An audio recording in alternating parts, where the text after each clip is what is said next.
For 8 months, Robert's own brother called every night asking if he was home, if he felt safe. What started as concern turned into terror. One small lie revealed a shocking truth. The person he trusted most had been breaking into his house all along. How do you protect yourself when betrayal comes from the family you love? This is the story of a man who ignored that feeling for 8 months.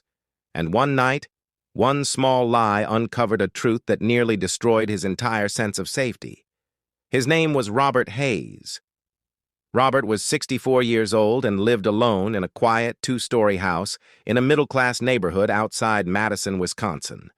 It was the kind of place where people waved while walking their dogs and left porch lights on at night. Robert had lived in that house for over 15 years, ever since his wife, Susan, passed away after a long battle with cancer. The house was larger than he needed, but it was filled with a lifetime of memories. Family photos lined the walls. Old furniture sat exactly where Susan had left it. The home felt heavy with the past, but it was familiar, and familiarity mattered to Robert. For nearly 4 decades, Robert had worked as a financial auditor for a regional firm. He retired quietly without a party or ceremony and settled into a slower routine. His days were filled with woodworking in his garage, volunteering twice a week at a local senior center, and reading history books in the evenings. Robert was not lonely, at least not in the way people imagine loneliness. He had one person in his life who mattered deeply to him, his younger brother, Daniel. Daniel was 3 years younger and lived about 40 minutes away in a suburb near Milwaukee. The two brothers had always been close. After their parents died years earlier, they had leaned on each other heavily. Daniel had built a solid life for himself working in commercial property management. He was married, had 2 grown children who lived in Colorado, and appeared stable in every visible way. The brothers spoke often and made it a rule to meet for dinner at least once a month.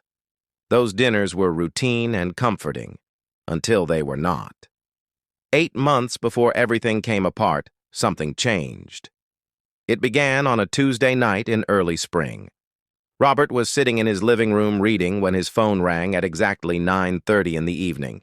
He noticed the time because he always did. He was a creature of habit. Daniel's name appeared on the screen. That alone was not strange. What followed was. Daniel's voice sounded tense, though controlled.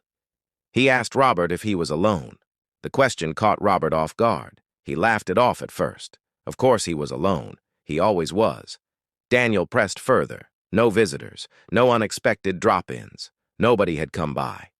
Robert answered honestly, growing more confused by the second. Daniel ended the call abruptly. Robert sat there holding the phone, unsettled. Daniel had never spoken like that before. The next night, the call came again. Same time, same question. Was Robert alone? Were the doors locked? Were the windows secure? Again, Daniel brushed off any attempt to explain why he was asking. By the end of the week, the calls became routine. Every night, 9:30, no exceptions. Daniel asked the same questions in slightly different ways. Who had Robert seen that day? Where had he gone? Had anyone come by unexpectedly? Did he feel safe? At first, Robert assumed it was concern. Daniel had always been protective, but concern usually fades. This did not. After 2 weeks, Robert confronted him. He told Daniel the calls were excessive. He needed an explanation. Daniel became defensive. He insisted he was only being a good brother. He reminded Robert that he lived alone and was getting older. Robert reluctantly agreed to keep answering the calls. That agreement would haunt him. As weeks turned into months, Robert structured his evenings around those calls. He made sure his phone was charged. He made sure he was home. He answered immediately to avoid Daniel's rising panic. Daniel's wife, Karen, eventually called Robert herself. She was worried. Daniel was not sleeping. He paced at night. He checked his phone constantly. Neither of them understood why. Then the small changes began. Robert noticed objects in his house were not quite right. A chair slightly pulled out. A book turned the wrong way. A curtain opened when he was certain he had closed it. At first, he blamed himself, until one afternoon he noticed the spare key he kept hidden outside had been moved. That night, Robert mentioned it to Daniel. Daniel's reaction was immediate and intense. He urged Robert to install security cameras. Reluctantly, Robert did. For weeks, the cameras showed nothing. Until one Thursday evening, Robert had gone to visit an old colleague in the hospital. While there, he checked his camera feed and saw movement inside his living room. Someone was in his house. He called the police and raced home. The intruder was gone by the time officers arrived. Nothing was stolen. The back door had been unlocked. The footage was real. Someone had been there. That night, Daniel called at 9:30. For the first time in 8 months, Robert lied. He said everything was fine. That lie changed everything. The next few days were filled with questions and doubt.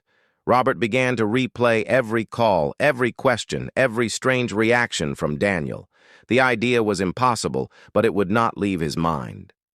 What if Daniel was not checking to protect him? What if Daniel was checking to make sure the house was empty? On Sunday night, Robert decided to test the truth. He told Daniel he would be out of the house with neighbors. Then he went somewhere else and watched the camera feed. At 9:52, the back door opened. The intruder stepped inside, confident, familiar. He opened the refrigerator and took a drink. When he pulled his hood back, Robert saw the face he never expected. It was Daniel, standing in his brother's house like it belonged to him. That moment shattered everything Robert believed about trust, family, and safety. This was not a mistake.